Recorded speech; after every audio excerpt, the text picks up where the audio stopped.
I'm about to throw out a take that I don't want to say you're not going to agree with it. You may not relate to it, but it is something I believe. I don't know if you've noticed this, Dan Dibley, but this week went quickly. This week went very, very quickly. And food tasted a little bit better. And the weather felt a little bit nicer. And I hope people were a little bit nicer to each other. I think people were a little bit more patient. I just think everything flowed a little bit better. You know why? In sports, nothing is tied to morale like a baseball team that's playing well. Because it's every day. Every day, yeah. It's just different. It's different. There's nothing like the emotion of football, obviously. The build throughout the week is palpable. We almost get on a cadence and a schedule. Maybe that's dying because the NFL is going to play every day of the week here pretty soon, and they're going to have a 20-game schedule, and it's never not going to be football. But as it stands right now, there's a cadence to it. You play on a Sunday, and then on Monday you come in for the treatment, and Tuesday's the day off, and Wednesday we get a practice report, and Thursday is when most people start practicing, and then Friday the good players start practicing, and then we get a report, and everybody's a game-time decision, or they're probable or questionable or whatever, and then we get into Saturday, and we go figure out how we can spend a day with our families, and then on Sunday you buckle up and let it out. There's a football game, and that energy is unmatched, and it happens once a week. And then obviously basketball splits the difference a little bit, but it's always at night, and it's kind of got like that thing. It's a glitz, glamour event type of deal. But if you're a huge sports fan and you're cruising around, and maybe not every city's like this, but I do think this one is, nothing boosts you up like when the baseball team is doing something fun. And I have felt that this week for the first time in at least 2 years. Well, they've won 6 of 7, and it's the way that they won 2 of 3 in Pittsburgh that makes you feel so good because they fell behind big in 2 of them, and they rallied. And they rallied with offense, and they scored, as I mentioned yesterday, 50 runs in their last 6 games. And it's crazy to think about how many runs they've scored and just how good they've been and all the excitement around it. It's more than just the fact that they've won 6 of 7. It's the fact that the offense looks lively. The young guys are up and they're doing well. And the pitching now is starting to feel like it's locking in. Well, I think that you actually mentioned the biggest thing second, which, I mean, let's just talk about it. I mean, Matt Chapman has been their best player this week. He's been their best player this week. This week, yeah. Yeah, Luis Matos was their best player the week before, but build on that. Like, this is about Matos, Ramos, and Luciano. That's what this is about. Yes, yes, wins. And yes, they're scoring runs. So there's no one answer, but none of those things even matter that much if not for Matos, Ramos, and Luciano. We've seen all of them before. We've heard about all of them for a while.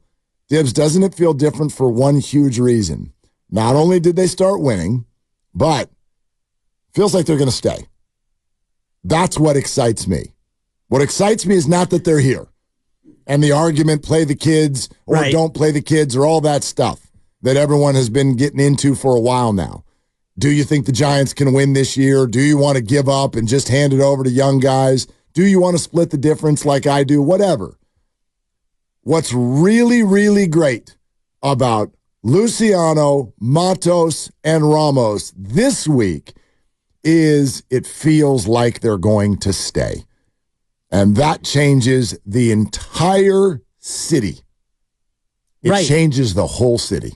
And it changes it because this is what everyone's been waiting for. Play the young guys. And okay, now they're playing the young guys. Now, are they doing it because they wanted to or because they have to? It doesn't matter if they play well. And the answer is they're playing them because they have to.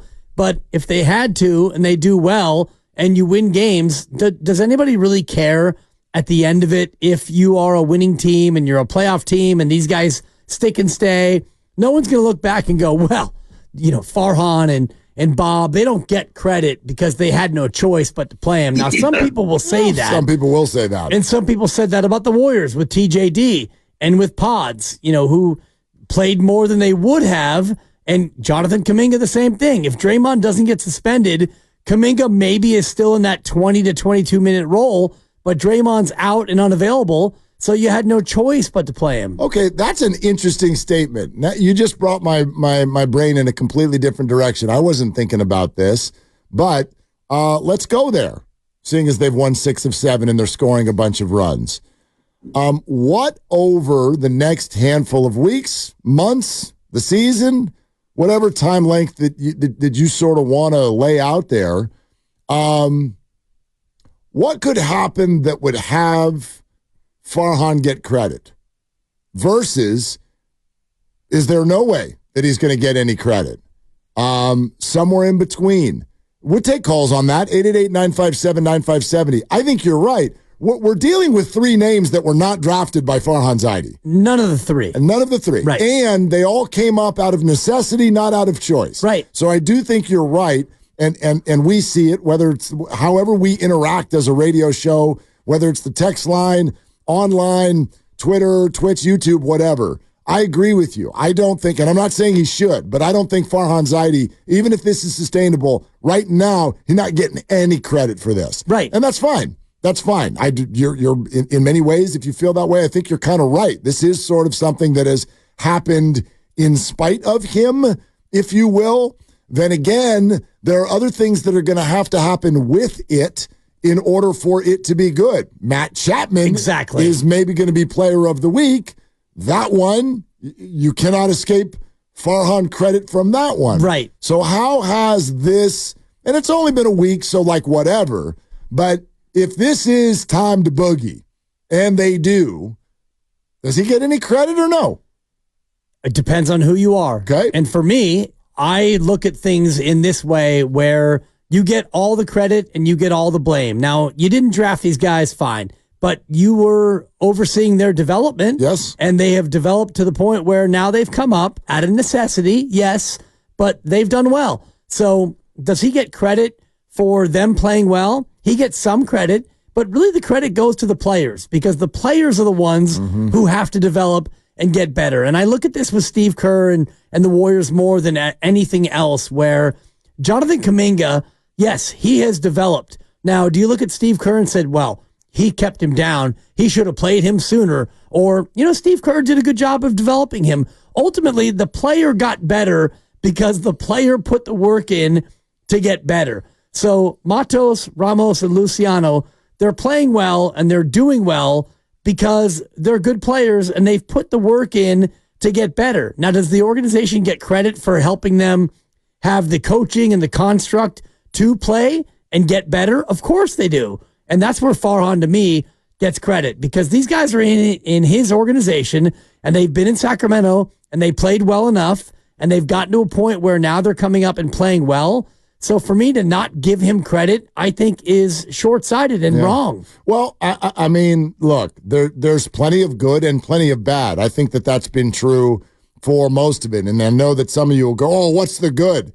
Well, it's kind of funny. Like, let's take the starting rotation right now. Sure. Okay, Blake Snell. Right now, I had somebody fire me a text the other day, go, I want a refund. I want a Blake Snell refund. 31 mil, which, by the way, could turn into 62, and this guy can't give us the 5th inning or get one win? Okay, fair. Although so early still for him with the injuries and whatnot, and he's Blake Snell. Like, he's the reigning Cy Young Award winner. Right. I didn't hear from a lot of people at the time of the signing be like, well, that was dumb. Like, a low-risk 1+1 deal for the Cy Young Award winner? I'm sort of like, who wouldn't do that? That was my reaction at the time. Now, it hasn't worked out to this point, but I'll give you, for instance, the counterpoint. Like, he signed Jordan Hicks to a 4-year deal worth very little relatively. Right. And he's been phenomenal. Like, phenomenal. And whether you think that's going to go well and he's going to have to get moved to the bullpen and, right, velocity's starting to go down, not really even the point right now. Nobody would give Jordan Hicks back. So I guess my point would be, and I think this is just life, we all look through the lens of what we want to see. Right. So if you're not a Farhan person, you're going to sort of ignore the Jordan Hicks and be like, Blake Snell, way to go, dummy. Yeah. Right? But if you do like some of the moves that he's made in the past, I don't know how you could like all of them, but if you do like some of the moves he's made in the past, and I do, like I can give you 3 or 4 trades right now where I'm like, dude, he robbed the other team. Sure. Robbed him. Darren Ruff to the Mets, are you kidding me? The Melanson deal, getting out from underneath that money, even what he did. I don't even care if Robbie Ray ever pitches. The fact that he got something in return for Mitch Haniger and DeSclafani, right? Like, good Lord, right? So there have been plenty of good moves, and you notice those things if your eyes are open to it. Right.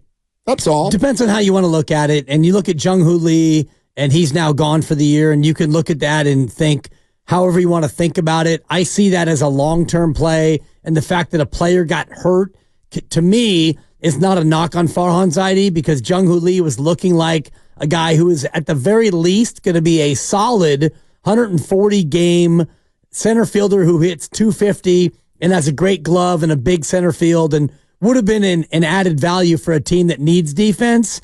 And, the rest of it, Matt Chapman, right now, it's easy to look at that and say to Farhan, good job, good signing, because he is absolutely on fire. And the rest of it, Tom Murphy, again, guy who got hurt. Yep. We'll see if he comes back and what he is. Robbie Ray, we don't know.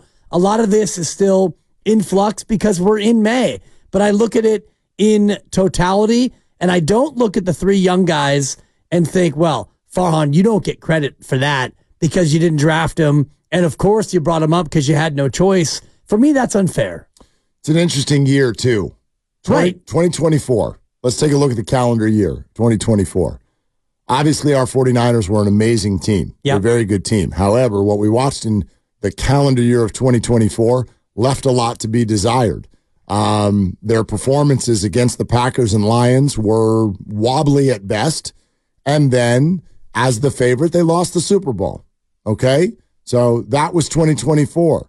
Then our Golden State Warriors went and missed the playoffs entirely. Okay?